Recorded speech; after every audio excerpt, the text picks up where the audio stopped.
Rama Rama Hare Hare. Hare Hare Krishna. Krishna.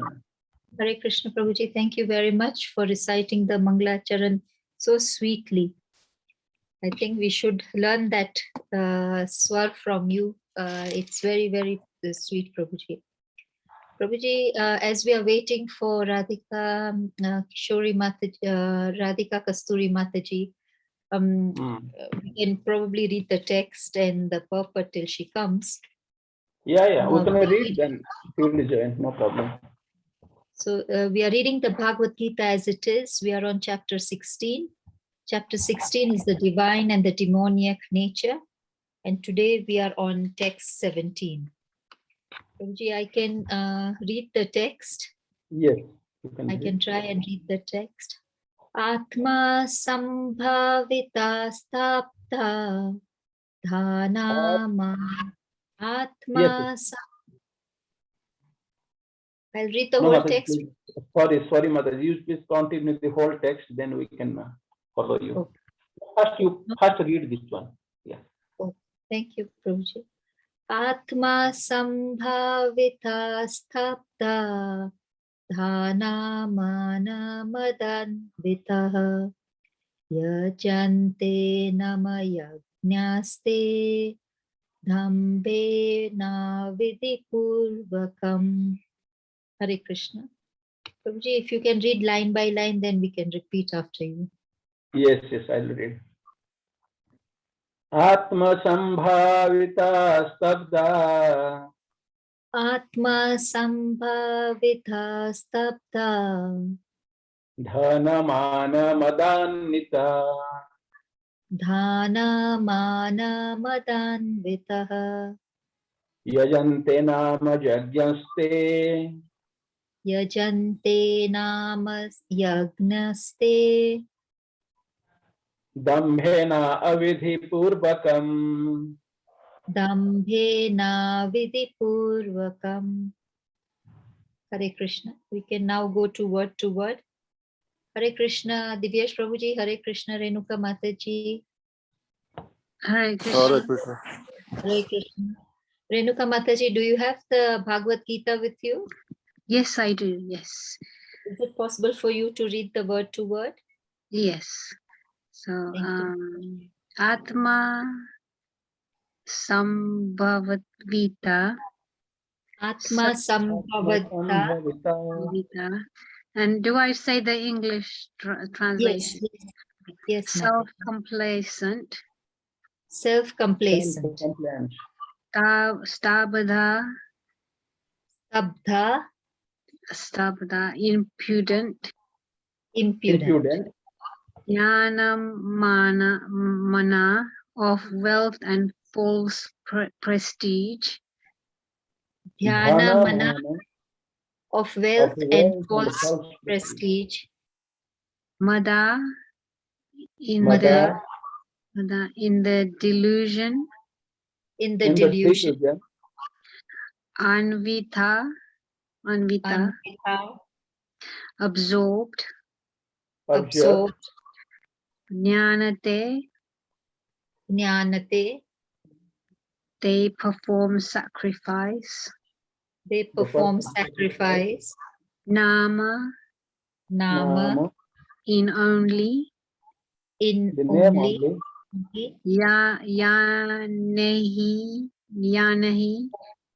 Yagnahi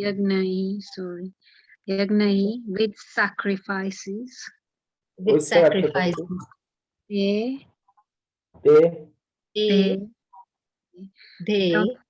Dambhena out of pride.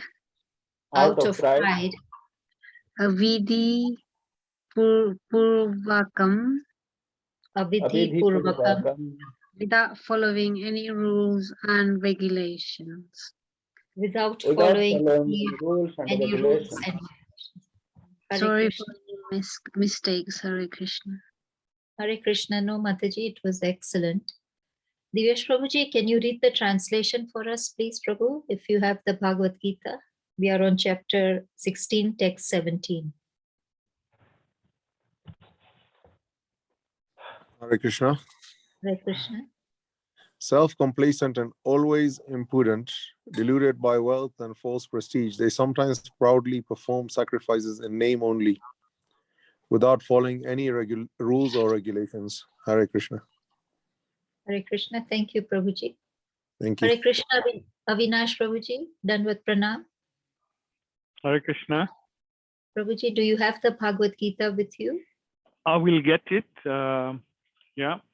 Sorry. Okay. It's okay, Prabhuji. We would like you to read the purport, if you don't mind, Prabhuji. Okay. Sorry, I just joined, so that's why I was less prepared. 17. 17.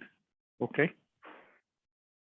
Okay. Purport by Srila Prabhupada. Srila Prabhupada ki jai. Thinking themselves all in all, not caring for any authority or scripture, the demoniac sometimes perform so-called religious or sacrificial rites. And since they do not believe in authority, they are very impudent. This is due to illusion caused by accumulating some wealth and false prestige. Sometimes such demons take up the role of preacher, mislead the people, and become known as religious reformers or as incarnation of God. They make a show of performances or they make a show of performing sacrifices, or they worship the demigods, or manufacture their own god. Common men advertise them as God and worship them, and by the foolish, they are considered advanced in the principle of religion and in the principles of spiritual knowledge. They take the dress of the renounced order of life and engage in all nonsense in that dress. Actually, there are so many restrictions for one who has renounced this world. The demons, however, do not care for such restrictions. They think that whatever path one can create is one's own path. There is no such thing as a standard path one has to follow. The word avidhi purvakam, meaning a disregard for rules and regulation, is especially stressed here.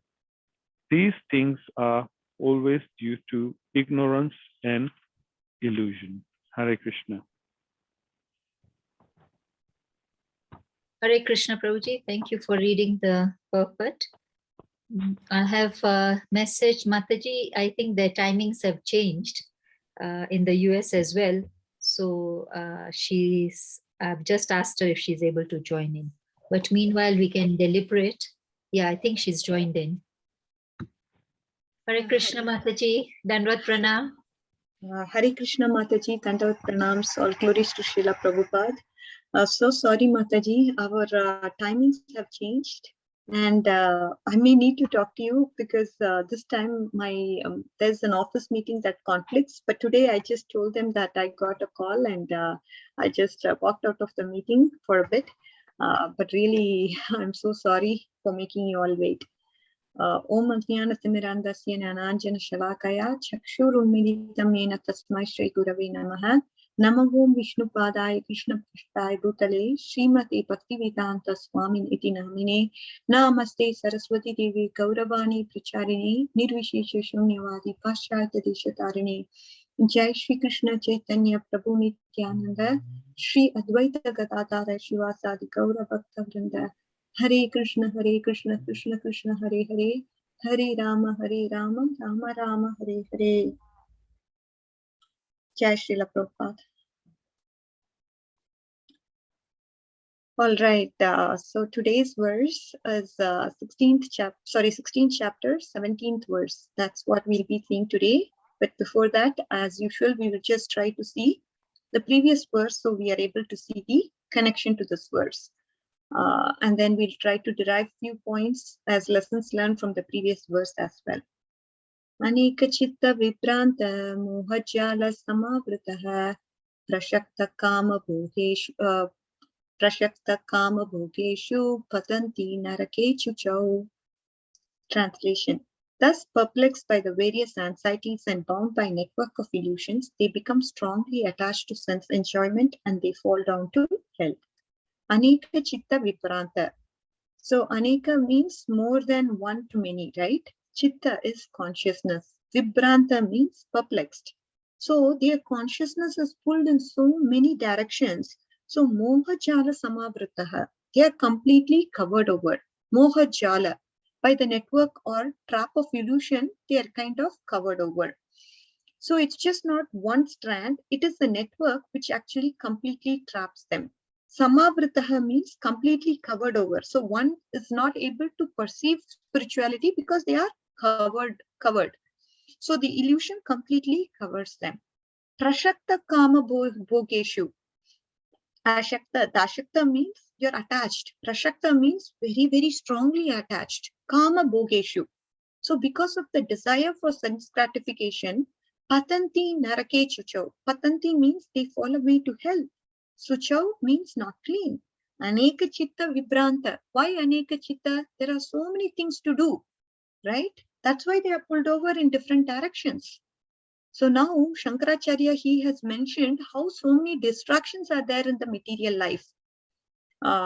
So in childhood, what we do, we seek after playing. We want to play and enjoy. That is how we spend our childhood. And then if you go somewhat, youth stage or something like that, then what happens? You continuously looking for opposite gender.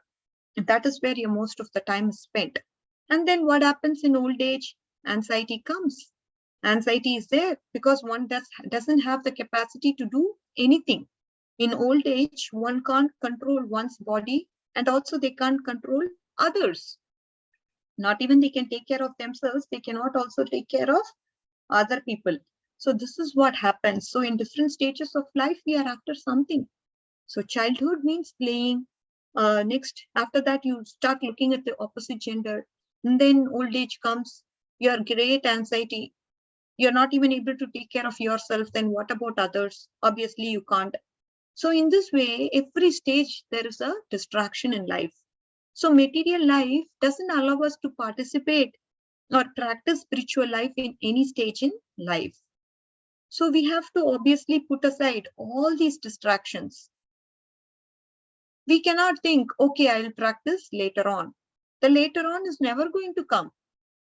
That is what is the understanding. So we have to, whatever we want to do in terms of spirituality, whenever you realize, okay, whenever you get that pure devotional faith, you have to start practicing it right away.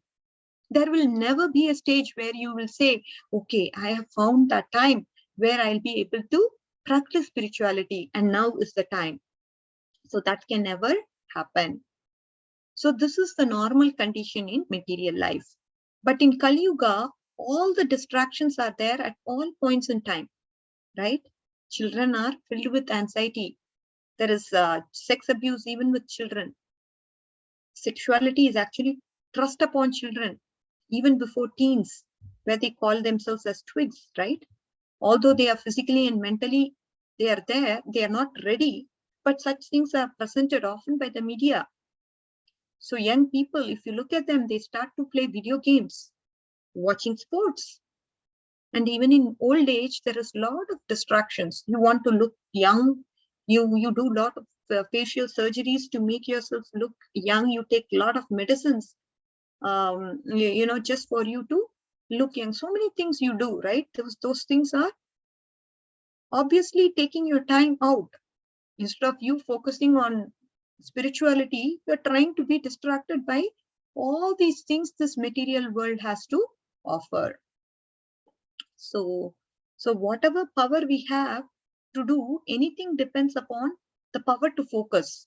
So for example, a batsman, he can have phenomenal talent, but when it comes to being distracted while batting, he will miss the ball and find himself clean bowled, right? That's what happens in cricket. In every field, tapping one's power actually requires focus. Distraction obviously disempowers people. This is the understanding from that verse. So what are these causes of distraction? Obviously, there are external distractors. We can certainly understand that. But there is also inner distractibility that we need to understand. Externally, various worldly objects may divert our attention. Right? So many worldly things are there, they will divert us and they will divert our attention. Though we can try to remove those distractors, we can't always remove them entirely. We need to push them to the background of our awareness by our determination to focus. This is the learning. So by such determination, what happens? Our inner distractibility gets deteriorated. Why do we become distracted? Because distractions, if you look at it, they are actually proportional to our attachments, right? For example, if we become hooked to social media while working on an important project, okay, what is the urge to see the Facebook? What is the latest update? What have my friends posted? What is going on in the Facebook? Oh, it's been already 1 hour since I went to the Facebook and saw the updates. What's going on? Let me check my WhatsApp messages. What's up there? Is anything going on interesting? So there is that attachment to that particular thing because of which we are distracted. This is inner distractibility, right? Because of the attachment, we are trying to approach some sense object to satisfy our senses. And just by one click, what happens? You go into Facebook and net means entanglement. Net. How the fish is caught in the net, likewise we are caught in the internet. So there is endless entangling in the digital universe, right? This distractibility is very, very, it just automatically comes to us because of our attachment. And Bhagavad Gita 16.6, it actually states that the consciousness of the attached get distracted in myriad ways, in so many different ways. That is what it says, because of attachment. And when we understand distraction is a power drainer and concentration is a power giver, we strengthened our determination to focus. So we are having this Bhagavad Gita class, and if we are distracted by so many things that are happening in the internet world, then obviously we are not going to focus on the class. So what we need to do, we need to strengthen our determination to focus. A powerful way to boost the determination is to practice, obviously, Bhakti Yoga. That's when the determination actually comes. Such a practice, actually, what does it do? It helps us to connect to Krishna. And there are so many impressions in our mind that actually makes us distractible, right? And the more we concentrate on Krishna through this Bhakti Yoga process, the more we realize, okay, there is this relishable absorption in Krishna, and that is the way we actually focus, change our attachment to Krishna rather than our attachment to all these material things due to the taste of absorption. So the more we develop this habit, the more are the chances of us getting attracted to Krishna, having a taste for absorption on Krishna. And when we have a higher thing, we obviously leave the lower ones, right? Obviously, this seems like a higher, it's giving me higher taste. So why should I just go after this lower taste stuff? Obviously, I'm going to just discard it off. So this is the understanding of 16.6. So one is we need to understand what is the cause for this distraction. There is external distracting factors. So obviously, we see some external things because of which we are distracted. But there is also impressions in our mind, inner distracting capabilities that are there in our mind, which triggers us because of our attachment to certain sense objects. We go towards that sense objects and try to fulfill them. And then we just get entangled endlessly on it. There's no way of us coming out of it. We are endlessly entangled. So this is the understanding. And so we need to get empowered and use the more God-given gifts effectively. We need to use it as much as in Krishna service as much as possible, right? Since we know our lifespan is very short, and whatever lifespan we have been trying to focus on so many different things. Why not I prioritize and do something for Krishna? So we really have to prioritize our time, because we just have very little time left within us. And then another thing, suppose each time we want to open or type an email, the computer asks you to choose, okay, tell me the font size you want, tell me the alignment you want, how much indentation do you want, how much line spacing you want. You're going to lose all your precious time, right? Before we could get on the real job of typing the email, we are asked so many questions. So that is why what happens to save our time? The computer is offering default settings. Okay, I'll give you these default settings. And with this, what you do, you just serve your needs, whatever functional needs you have, you just try to make the best use of it. I'll have these default settings set up for you. So this is going to do what? It is going to save our time. Similarly, if we have to go through various life choices before we do simple things of life, we lose so much precious time, right? If we are going to be bombarded with plethora of choices, say 50 varieties of jeans, 50 varieties of toothpastes, 100 kinds of cell phone handsets, so many choices you are given. And because of this, you're perpetually distracted. Where is the time for you to actually focus on something? You are given so many choices in your life, and you're just trying to understand what the choices are, which are present to you. 100 different types of phones that you have been given, and you're asked to choose one. So to determine what phone you have to choose, you have to spend adequate time and understand what is this model, how is it functioning, what are the pros, what are the cons, just to choose a phone. So this Bhagavad Gita verse, Aneka Chitta Vibranta, indicates that these ungodly materialists are captivated by worldly distractions, worldly illusions. These distractions make our life unnecessarily complex, and emotionally it also makes us demanding. So we need to re-educate and understand, okay, what is the central theme of our life? We need to understand we are the eternal souls, and we have an eternal long-lasting love for Krishna. And we need to realize which choices matter and which choice doesn't matter. The choices that takes us closer to Krishna obviously becomes very, very critical for us, whereas the choices that takes away from Krishna, meaning the worldly things, they are going to become inconsequential for us. So we derive default settings for such things. Default setting is whatever comes closer to Krishna, that is what is your default setting. Thereby, what we find is we find more mental energy to choose Krishna wholeheartedly. And what is that going to give you? It is going to give you everlasting happiness, because that's what we are driving at the end of the day. We want to be always happy. And Krishna is Sachidananda, and he's the one who can actually bring us and give us this happiness. So which is what is the understanding. So now we can move on to this. This is what I wanted to tell you about 16.6. And now we will move on to the 17th verse. Atma sambhavita sabdha dhanamana matanvitaha yachante nama yajnaiste dambena viti purvakam. Self-complacent and always impudent, deluded by wealth and false prestige, they sometimes proudly perform sacrifices in name only, without following any rules and regulations. Any rules or regulations.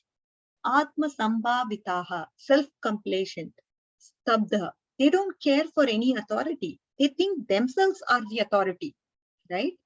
Dhanamana madanvitaha. They are absorbed in delusion of dhana and mana, that is wealth and prestige, completely absorbed in that. So they are yajante nama yajnaiste dambena vidhi purvakam. Yajante, they may do some worship, but nama yajnaiste, why do they do? Just for name's sake, just for the sake of the name, they want to do something. They want to worship. Dambena, it is filled with arrogance.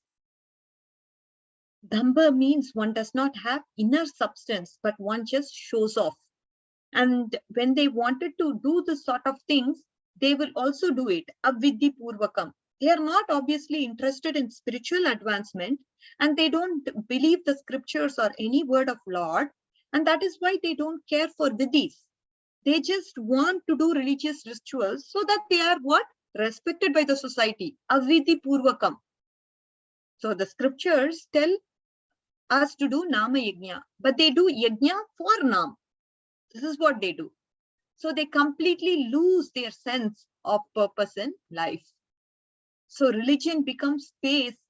To them, say they may take to renounced order, but why do they take to renounced order? This is what is going to give prestige to me in the pious society. I will be respected.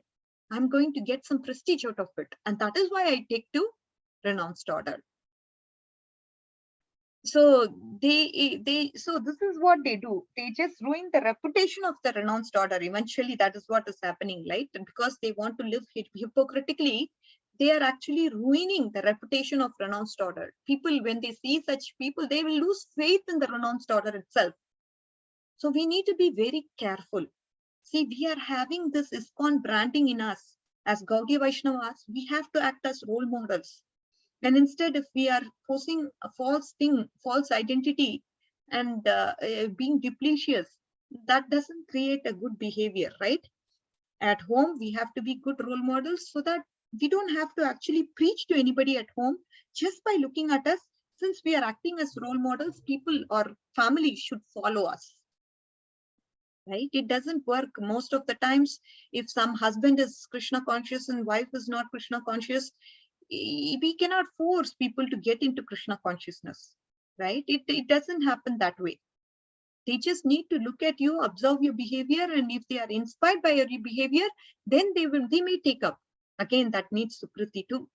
We saw about that in previous classes, how Sukriti is needed for somebody to get into Krishna consciousness.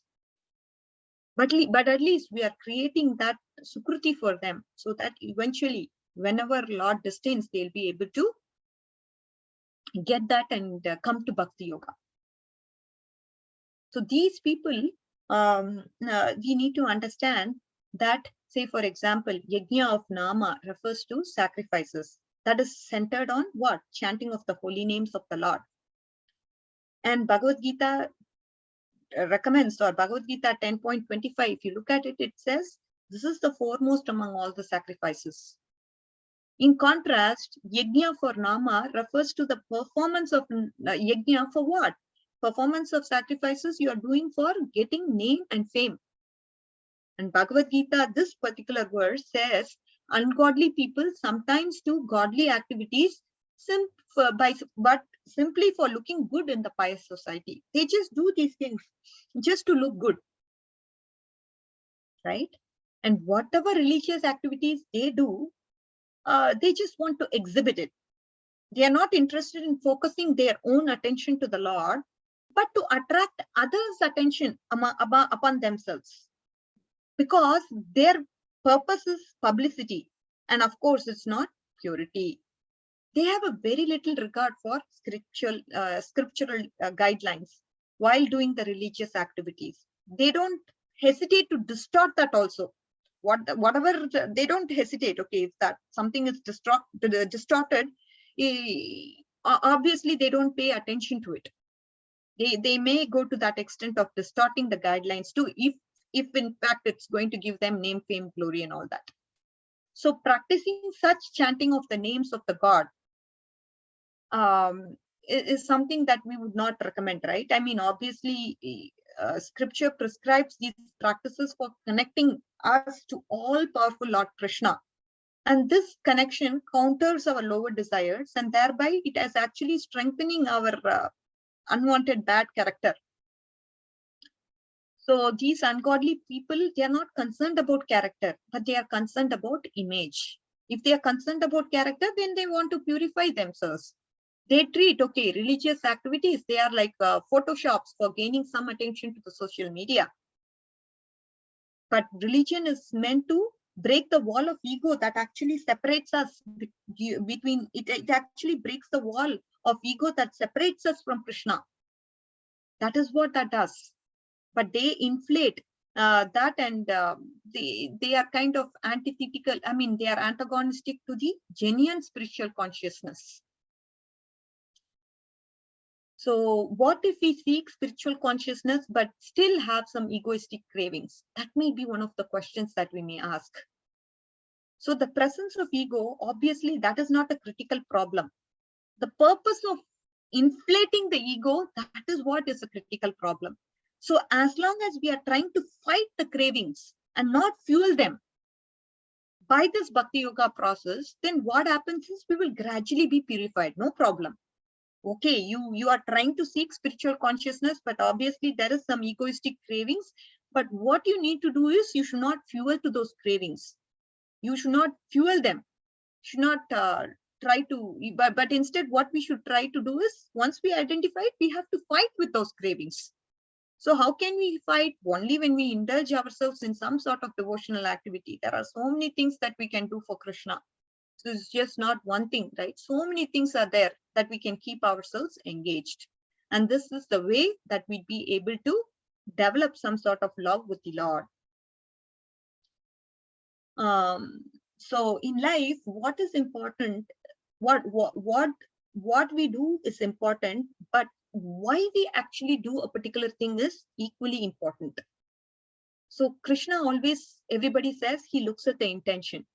So that's why intention is very important. Intention is critical, even in religious activities. So we need to understand ego at any point in time can actually sabotage that purpose. So when we engage in religious activities to serve our Lord's name by sharing his glories, by broadcasting his message, by attracting people to his shelter,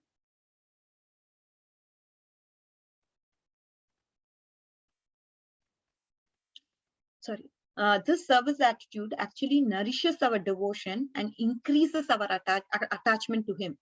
So instead, if we crave to make name for ourselves, say for example, I'm donating $1 million just to be lauded by everybody for having built a temple, then our religious activities, they are not going to nourish our devotion. They will feed our ego only. Then that would actually suffocate our devotion. So this is what 16.17 says. Godless people use religious activities for self-promotion. So we need to understand God is great. He is being a messenger. And I mean, God is great. And this person, he actually thinks, I'm a messenger of God. So I'm also great. I'm great. You know what? I built this temple. I just spent so many crores of rupees. So you're trying to boost your ego. You're trying to show yourself being the doer of everything, when in fact we are not. So if we let the shift go unchallenged, our devotional practices will nourish our ego more than our devotion. This is what we need to understand. To prevent such misdirection, we need to consciously shift the spotlight back to Krishna, giving him credit for whatever good we may have done, for having magnanimously used us as unworthy soul. We are unworthy, but he is using us as instruments for service. So we have to magnanimously give credit to Krishna and not crave for the credits. Oh, see how many people, so many people are praising me because I donated so much. So many people are, I'm doing this preaching efforts just so that I can get appreciation from people. So we need to shift that attitude and obviously have Krishna as the focus, Krishna as the center, Krishna as everything. He is the one, he has given me the opportunity. He has used me. He has used this useless soul like me in service to him. How magnanimous he is. I know who I am. I know what my capabilities are, but still he is using me as an instrument to serve him. How magnanimous is Krishna? This is the understanding. So whenever the egoistic desire surfaces within us because of our past conditionings, so he doesn't hold against us. He doesn't say, oh, Radhika, I'm not going to feed you anymore. I'm not going to take care of you anymore. Provided he knows that we are fighting against those conditionings, We are not trying to feed the conditionings, but we are trying to fight the conditionings we have. When that desire makes us, when that desire is there, then Krishna obviously is going to help us and help us understand, help us and be with us and do whatever is needful for us. So we need to rectify ourselves, give credit to Krishna as his representatives. We are just his representatives. We are just being used as instruments to serve the Lord. And Lord is magnanimous. By this, we will please Krishna. And by his mercy, we will get increased taste for his glories. Whenever we preach or whenever we do any kind of devotional activity, not even a limb is going to move without Krishna's grace. He has sanctioned, because of which you are able to do something. And talking about the glories of the Lord is no joke. It directly comes from the Lord, and you should be empowered to do it. If not, we'll not be able to do it. So it's Krishna's mercy. Anybody, that's why we should not even feel envious about anybody. If you are envious of some devotee who is good in Krishna consciousness, you are trying to envy the Lord, because everything comes from him. Not a blade of grass moves without the will of the Lord, right? So this is the understanding.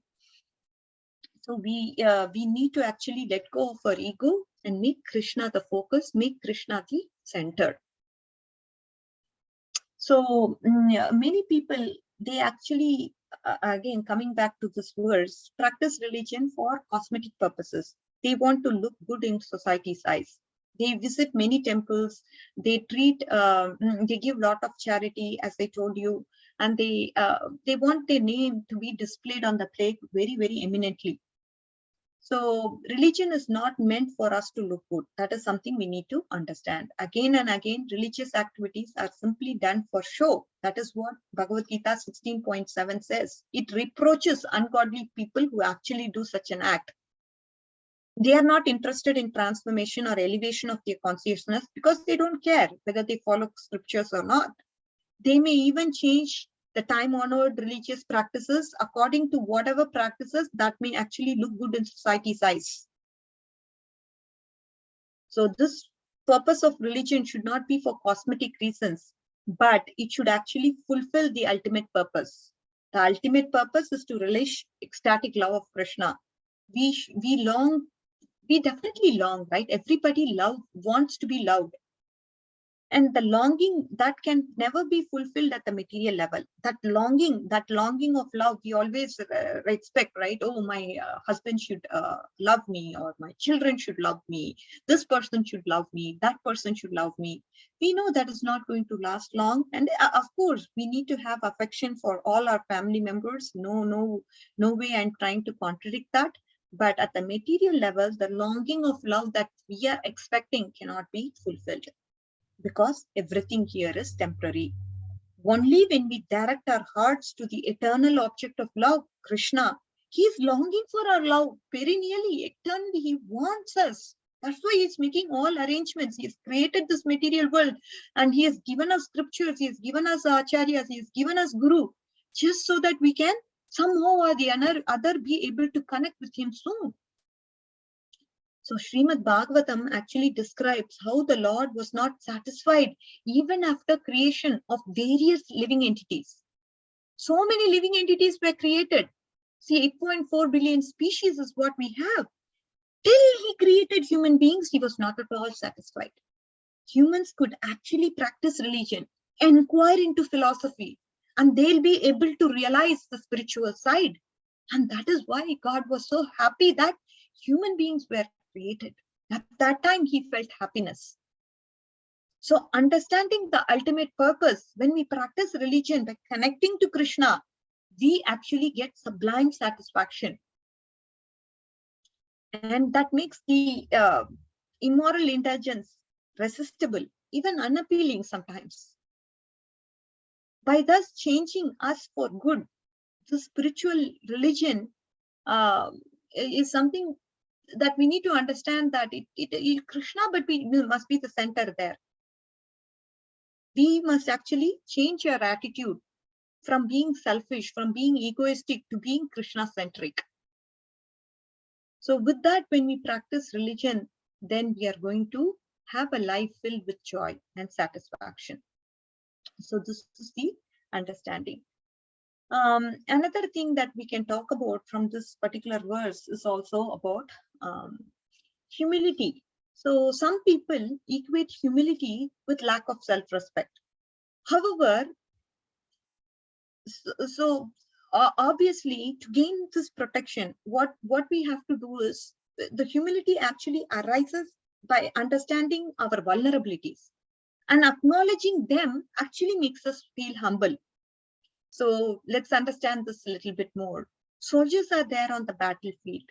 When they are confident about their own abilities, they know that they cannot look in all directions. They need others to actually watch for their back, right? In acknowledging they are vulnerable and they need others. They need the others to watch out for them, because at any point in time they can be attacked in any direction, and they can keep a watch of all directions. The soldier can be attacked from this side, that side, this side, left side, right side, above, below. So other soldiers have to be on the lookout for the soldier, so he is protected. He has to acknowledge that he is vulnerable and there is a need for others.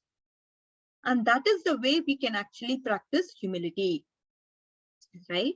The essence is acknowledgement. Even when we do our best, there is a lot of other things that actually affects us, which we do know about. And humility means to acknowledge that. Okay, there are so many things that are beyond my control. I cannot do justice to it. Even if I do so much justice, I can only take care of this much. So Bhagavad Gita, this particular verse says that ungodly people refuse to acknowledge this. They imagine themselves to be the controllers and enjoyers, which is what we saw in 16.13.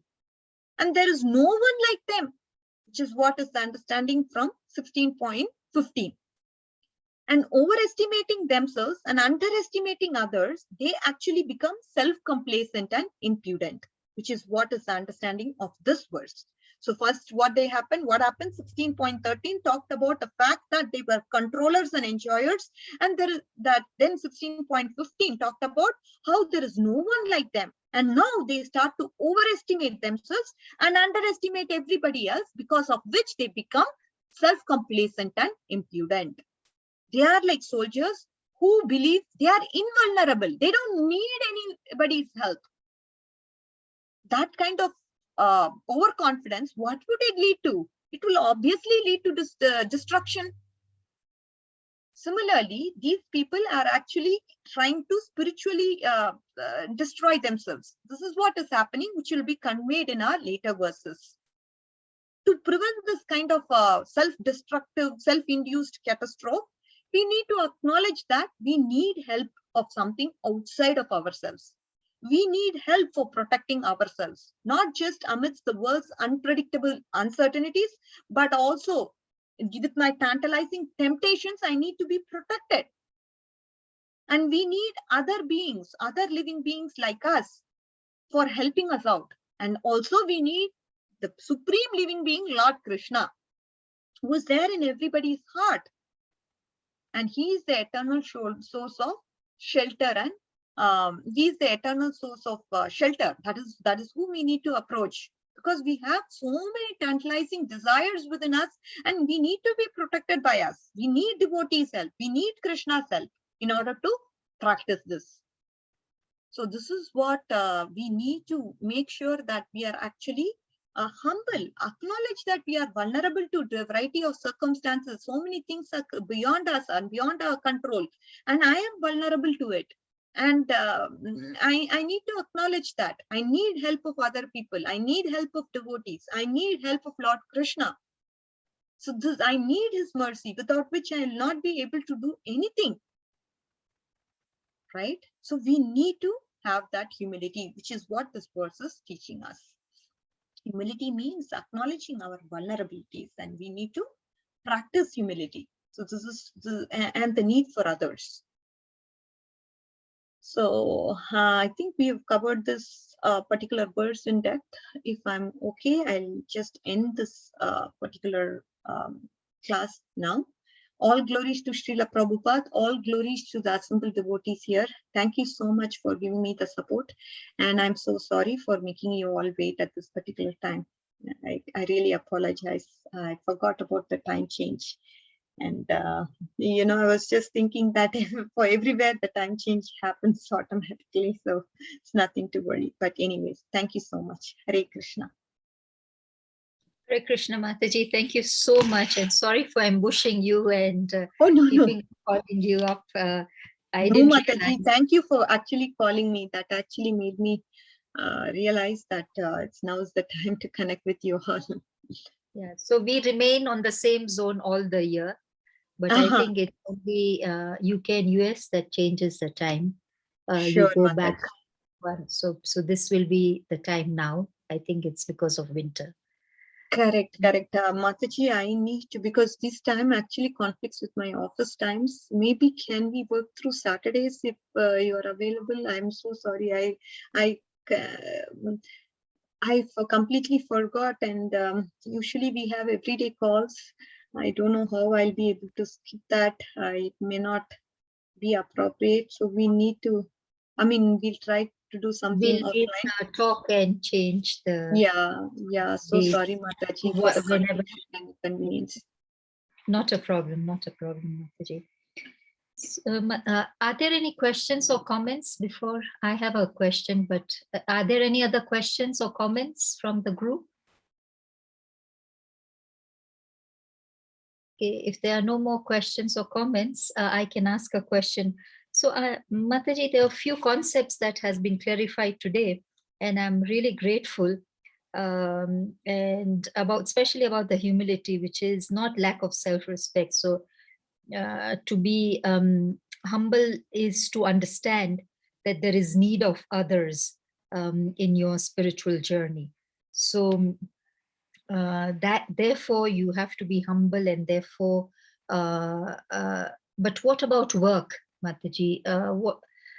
Because humility will be taken as something weak or negative when it is in the corporate world. So how do we tackle that problem? Mataji, again, we are not trying to say you just do whatever others say or something like that. Humility means understanding our position, understanding that we are vulnerable, understanding that we need the help of others. But at the same time, we are not demeaning ourselves. We are not trying to stoop down to the lower position. So I really didn't understand.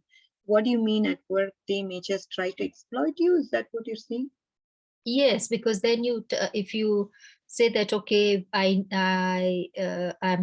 humble and it is because of you guys that I have reached this position, or I need you always, and things like that. So maybe that would sound as a weakness instead of being assertive and saying that, no, I can do this on my own. So what I meant to stay here is, Mataji, when it says humility, it means, see, Krishna, you have put me, I'm in a particular situation now, and I'm in a very bad situation now. So how am I to serve you in this situation is what I need to think myself. So I'm in a very bad condition now. See, maybe I lost my home. But humility means to actually serve Krishna even without a house. Thinking about, okay, how dependable I am to Lord Krishna, how dependable I am. That is what is humility. So when it comes to work, obviously we are dependent on so many other factors. But again, this is specifically with regards to Krishna consciousness. What I'm trying to say is, whatever be the position, or whenever there is a material fall down in you, how am I able to serve you in this case? I'm dependable on you. You need to help me out, which is what you're crying to Krishna. And again, when it translates to office work, you're trying to do your work. Obviously that has, I'm just trying to talk about this Krishna conscious mood of being humble. Being able to see Krishna at all points in time, and being able to depend Krishna. Even at work, if you were to do some complex problem, it doesn't happen automatically. It's only because Krishna gives you that material intelligence, you're able to work through it. So you are dependable on Krishna at any point in time. You're acknowledging that, that's all. And we should not become proud of it, because obviously even in work environment, you don't want to have this feeling that I'm the doer, which is what we are trying to subside down, right? I mean, you don't want to have that feel. Then what happens? Pride will come. When we understand, okay, this person, see, even in work environment, in an IT scenario, see, there is a programmer, there is a tester, there is a quality engineer. All these people have to coordinate to get a product, the final product. It's just not you because of which the company runs, and you're not making it all famous in one day only by your effort. It's people, there is dependence on people, and we need to understand and acknowledge that anywhere we go. And whatever be the situation, at the end of the day, we need to ask this question: how am I to serve you in the situation? Whatever be the situation, you can be in a materially bad condition, but still ask this question: Krishna, I'm dependable on you, and I need to understand how am I to serve you in the situation. I'm not worried about the situation. The situation is there. I'm not asking you to reform the situation that I'm put into, but I'm dependable on you. I need to perform service for you. How am I supposed to do that?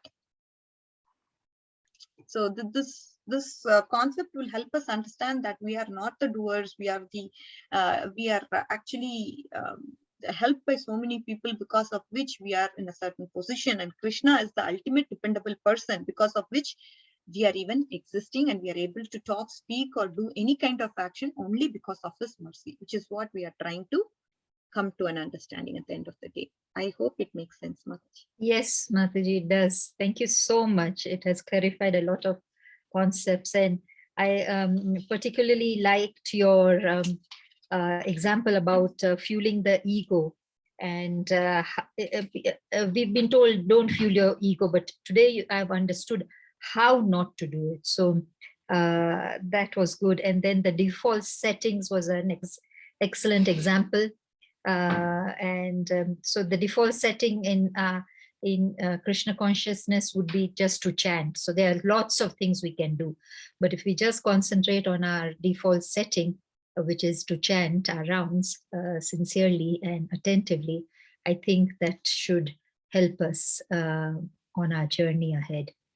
So thank you very much. I now hand over to Path Prabhuji. Mataji, default settings, again, why? Because we are eternally part and parcels of the Lord, and that is because of a misidentification, we may have changed the default settings. Again, that is again due to misidentification, but our default settings are to serve the Lord, but we have changed it in the course of time due to many things. Thank you so much, Mataji, for elaborating it so well. Hare Krishna. Hare Krishna. Path Prabhuji. Hare Krishna. Thank you very much, Mataji, for your nice class. Also, wonderful explanation about all the points. It's so nice also. And already you, Prabhupada already described in his purport very clearly. Also, you very nicely explain all the good qualities of the how we supposed to be more tolerant, more humility, and we supposed to be achieve this one. Thank you very much, Mata. There's nothing more to say on this purport today. Hare Krishna. I also thanks all the devotees joined in this platform. So thanks to all the devotees for their devotion, for their time. And I request everyone, please unmute yourself and chant Hare Krishna mantra for glorification of Hare Krishna Radhika Kasturi Mataji. Please join. Hare Krishna, Hare Krishna, Krishna Krishna Hare Hare Hare, Hare Rama, Hare Rama, Rama Rama, Hare Hare. Vancha